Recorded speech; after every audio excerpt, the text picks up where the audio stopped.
Hi cutiepies, welcome to my class. तो आज का हमारा टॉपिक है phrase and clause from class 6।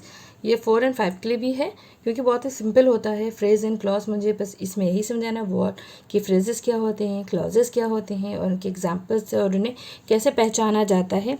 तो वीडियो छोटी सी वीडियो है, आप इसे एंड तक ज़रूर देखें ताकि आपके सारे जो क्वेश्चन है इसी में सॉल्व हो जाए। और इसके अलावा मैंने मैथ्स कराई हुई है, आप मेरे प्लेलिस्ट में जाकर देख सकते हैं। क्लास 3, 4, 5, 6 एंड 7 की एप्लीकेशन और ऐसे से मेरी प्लेलिस्ट भरपूर है। अगर आपको किसी चीज़ की ज़रूरत तो आप मेरी प्लेलिस्ट में जाके वो भी चेकआउट कर सकते हैं। चलिए स्टार्ट करते हैं फ्रेज से। What is phrase? A phrase is a group of words without a subject and a predicate and make an incomplete sense.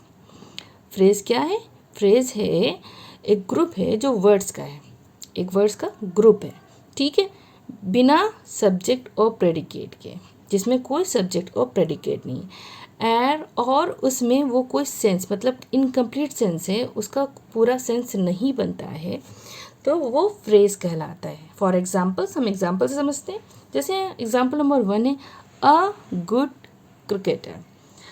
देखिए सब जानते हैं अ मीन्स एक, गुड मीन्स अच्छा, क्रिकेटर मीन्स क्रिकेटर, ठीक है। तो इसका मतलब क्या, एक अच्छा क्रिकेटर।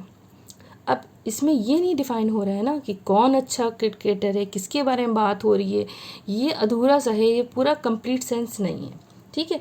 अब सेकंड आता है full of new books. Full मतलब भरा या भरी, न्यू मतलब नई, बुक्स मैंने किताबें, ऑफ मतलब से, तो इसका मतलब वो नई किताबों से, न्यू बुक्स नई किताबों से भरा हुआ। अब क्या भरा हुआ है? आपका बैग भरा है, आपकी अलमीरा भरी है, तो ये सेंस विदाउट सेंस वाली बात हुई कि इसमें कोई सेंस नहीं बनता है और इनकम्प्लीट है, ना ही यहाँ पे कोई सब्जेक्ट है और ना ही कोई प्रेडिकेट। ऑन अ वॉल मतलब ऑन मतलब पर होता है, ए माने एक, वॉल मीन्स दीवार, मतलब एक दीवार पर, तो इसका कंप्लीट मीनिंग हुआ हिंदी में एक दीवार पर। अब देखिए एक दीवार पर अगर हम किसी बात कर रहे हैं तो हम लोग जाने एक दीवार पर, तो लेकिन किस दीवार पर, कौन सी दीवार पर, क्या है उस दीवार पर, तो यहाँ पे कोई सेंस नहीं बन रहा है, ना ही इसमें कोई सब्जेक्ट है। ओके, अब फोर्थ है टू माई डोर। टू मतलब पर हो जाता है यहाँ पर भी एक सेंटेंस का अकॉर्डिंग। माई मतलब मेरे, डोर मतलब दरवाज़ा, तो मेरे दरवाजे पर, इसका मीनिंग हो गया मेरे दरवाजे पर। तो ये भी क्या है, एक फ्रेज है, ठीक है। इसमें कोई सब्जेक्ट नहीं है और कोई प्रेडिकेट, कंप्लीट सेंस नहीं बन रहा है। ऑफ ग्रेट ब्यूटी मतलब महान तो नहीं होता, मतलब महान ऐसे होता है लेकिन ब्यूटी के साथ है, तो बहुत सुंदर या बड़ा सुंदर। ऑफ मतलब की, इसकी उसकी बात है, तो मतलब है बड़ी सुंदरता की बात हो रही, बड़ी सुंदरता की या बहुत सुंदर की। तो क्या है वो, मतलब माउंटेन है, गर्ल है, बॉल है, तो ये क्या है, एक तरह का फ्रेज हो गया, ठीक है। नेक्स्ट आता है हमारा clause. So what is clause? A clause is a group of words which contains a subject and a predicate and is a part of a sentence. Clause क्या है? ग्रुप ऑफ वर्ड्स वो भी है लेकिन उसमें क्या होता है, सब्जेक्ट भी होता है और प्रेडिकेट भी होता है, ठीक है। देखिए, और वो पार्ट होता है एक सेंटेंस का, पूरा सेंटेंस नहीं होता है, वो एक पार्ट होता है किसी भी सेंटेंस का जिसके साथ सब्जेक्ट मिलेगा, उसके उस पार्ट में सब्जेक्ट भी होगा, प्रेडिकेट भी होगा। फॉर एग्जाम्पल देखिए, एग्जाम्पल नंबर 1 है people who pay their debts are trusted. People मतलब लोग, मतलब हु मतलब यहाँ पे है जो कौन या जो, पे मतलब अदा करना, ठीक है, देयर उनके, और डेट्स मतलब उधार, कर्ज, ठीक है, आर मतलब हैं, ट्रस्टेड मतलब भरोसा, ट्रस्ट में तो होता है भरोसा। तो पीपल जो लोग, यहाँ पे हु साथ में, तो जो लोग अपना कर्जा चुकाते हैं उन पर भरोसा किया जा सकता है, इसका मतलब ये होगा जो लोग अपना कर्जा चुकाते हैं उन पर भरोसा किया जा सकता है, तो ये हो गया। अब यहाँ पे हु पे देयर डेब्ट्स, इसका मतलब क्या होगा, अपना कर्जा चुकाते हैं, जो अपना कर्जा चुकाते हैं, तो ये जो कलर में है ये है हमारा क्लॉज। और इसमें देखिए हु क्या है, सब्जेक्ट हो गया, पे देयर डेब्ट्स क्या हो गया, प्रेडिकेट हो गया, ठीक है। तो ये इस सेंटेंस का एक पार्ट भी है, ठीक है। तो हु पे देयर डेब्ट्स ये हमारा क्लॉज कहलाएगा, ठीक है, जिसमें सब्जेक्ट प्लस प्रेडिकेट हो गया, ठीक है। अब सेकेंड आता है I think that you have made a mistake. देखिए आई मतलब मैं, थिंक मतलब सोचना, ठीक है, दैट है कि, जैसे यू मतलब तुम, हैव माने मतलब हो सकता है, सकती। देखिए मेड मतलब की है काम, कोई मिस्टेक मतलब गलती। अब इसका देखिए सेंटेंस ऐसा लगेगा आई थिंक दैट, मुझे लगता है कि, आई थिंक दैट का हो गया मुझे लगता है कि, you have made a mistake, आपने कोई गलती की है या आपने गलती की है। तो यहाँ पे ये जो कलर वाला सेंटेंस है ये हमारा हो गया क्लॉज, उसमें सब्जेक्ट क्या है यू सब्जेक्ट, और बाकी बचा पार्ट क्या होता है प्रेडिकेट। सब्जेक्ट और प्रेडिकेट आपने अगर मेरा पढ़ा है तो उसमें आपको पता होगा what is subject and predicate, वैसे 6th क्लास में आपको पता होगा।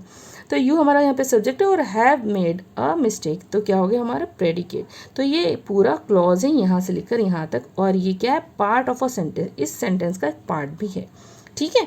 अब नेक्स्ट है he has a chain which is made of gold. देखिए ही मतलब वो, हैज़ मतलब है उसके पास है कोई चीज़, पास वाली बात है। चेन मीन्स चेन, विच माने यहाँ पे जो हो जाएगा, मेड मतलब बनी है, ऑफ मेड ऑफ बनी है किसकी, गोल्ड की, सोने की। तो ही हैज़ अ चेन, इसका उसके पास एक चेन है, ठीक है, इसको पास एक चेन है, which is made of gold जो सोने की बनी है। तो ये जो कलर वाला सेंटेंस ही हमारा क्या है, ये पूरा क्लॉज है, ठीक है। इसमें सब्जेक्ट क्या है विच, और इससे लेके ये क्या है हमारा प्रेडिकेट। तो एक ही सेंटेंस का ये पूरा सेंटेंस है, लेकिन इस सेंटेंस का ये पार्ट क्या हो गया क्लॉज हो गया, और इसमें सब्जेक्ट भी है और प्रेडिकेट भी हो गया, ठीक है। तो ये हमारा क्या हो गया क्लॉज हो गया, ठीक है। तो आपको समझ में आ गया, क्योंकि हमारा क्लॉज में क्या है कि वो ग्रुप ऑफ वर्ड से कंटेन सब्जेक्ट एंड प्रेडिकेट और एक पार्ट का सेंटेंस भी है, ठीक है, ऐसा ही होता है। देखिए next question number example number 4 है Harry reached the station when the train had already left. देखिए हैरी का नाम है तो हैरी होगा, स्टेशन में स्टेशन, रीच मतलब पहुंचना, पहुंच चुका, या यहाँ पे रीच्ड है पहुंच गया मतलब, ठीक है।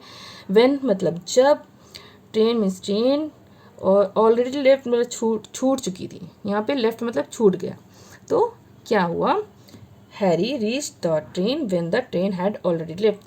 When the train had already left हमारा क्या होगा क्लॉज हो गया, ये कलर में, इसलिए मैंने कलर में दिखा दिया कि आपकी कोई कन्फ्यूज़न ना हो, ठीक है। तो इसका मीनिंग हुआ हैरी जब स्टेशन पहुंचा, या तब स्टेशन पहुंचा जब, व्हेन यहाँ से होगा जब ट्रेन छूट चुकी थी, ठीक है। हैरी तब स्टेशन पहुंचा जब ट्रेन छूट चुकी थी।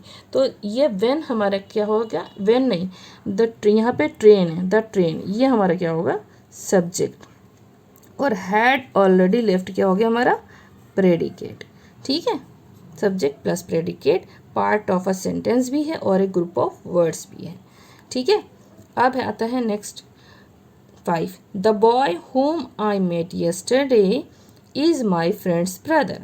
द बॉय, बॉय मीन्स लड़का, होम जिसके बारे में बात हो रही, आई मतलब मैं, मेट मैंने मिलना, येस्टरडे मतलब जो कल बीत चुका है, इस मारे हैं, माई मैंने मेरा, फ्रेंड्स मैंने दोस्त, ब्रदर मतलब भाई।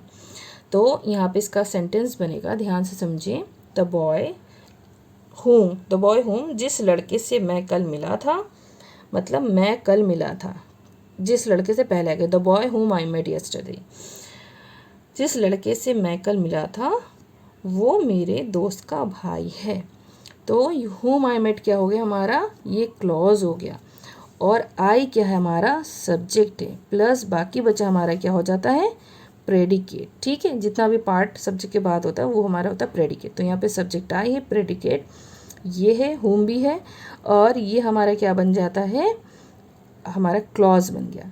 तो ये क्लॉज में सब्जेक्ट प्रेडिकेट मिल गया, पार्ट ऑफ मतलब ग्रुप ऑफ वर्ड्स भी हो गया, और इसमें ये एक सेंटेंस का एक पार्ट भी है, चाहे मिडिल पार्ट भी हो सकता है, लास्ट पार्ट भी हो सकता है, ठीक है। तो इस तरह से आपको क्लॉज और फ्रेज में क्या चीज़ें पता चल गई। वो भी एक देखिए तरह का पार्ट है, लेकिन कंप्लीट नहीं, इनकम्प्लीट पार्ट है। तो ये हो गया फ्रेज, और जो क्लॉज है उसमें सब्जेक्ट एंड प्रेडिकेट होता है। आई होप कि आपको ये जो वीडियो मैंने बताई है आपको अच्छी लगी होगी। अगर अच्छी लगी हो तो प्लीज़ लाइक सब्सक्राइब करना ना भूलें। फिर मिलते हैं अपनी नेक्स्ट वीडियो में, तब तक के लिए take care and bye bye.